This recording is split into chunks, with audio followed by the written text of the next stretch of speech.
Bruno Dubois, je suis chef de service à l'hôpital de la Salpêtrière et responsable de l'Institut de la mémoire et de la maladie d'Alzheimer. Le projet de CERMAD, c'est un projet de création d'un centre de recherche clinique sur la maladie d'Alzheimer, mais plus largement sur l'ensemble des maladies neurodégénératives. Pourquoi?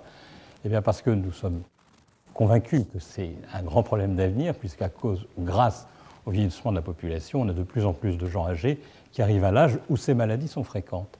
Et deuxièmement, les médicaments que nous avons actuellement à notre disposition, notamment concernant la maladie d'Alzheimer, ceux qui sont actuellement en développement, ne marchent pas sur les symptômes. C'est-à-dire qu'on n'améliore pas, avec des médicaments pourtant qui sont, je dirais, dirigés contre les lésions de la maladie, on n'améliore pas les symptômes de nos patients. Donc l'idée, c'est un changement complet de concept, et c'est de se dire, il faudrait, dans l'idéal, peut-être repérer des gens normaux, mais qui sont à risque.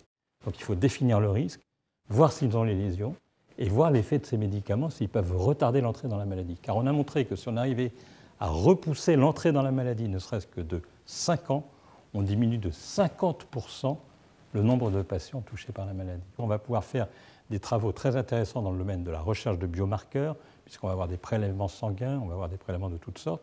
On va aussi travailler sur des algorithmes prédictifs et aussi on va essayer de définir des strates particulières et des profils d'évolution spécifiques permettant de rentrer dans ce qu'on appelle la médecine de précision. C'est un gros projet avec à terme la construction d'un bâtiment de recherche clinique pour accueillir ces patients élargis à d'autres maladies que la maladie d'Alzheimer, car la problématique du Parkinson est comparable, la problématique de la sclérose en plaques est comparable. Donc c'est l'occasion pour moi de remercier particulièrement la Fondation MSD Avenir et la Fondation APHP qui ont permis le démarrage de ce projet qui verra, je pense, d'ici 2-3 ans, et j'espère, la construction d'un bâtiment qui sera dédié à la recherche clinique pour les maladies du système nerveux de l'hôpital de Salpêtrière et de la région Île-de-France.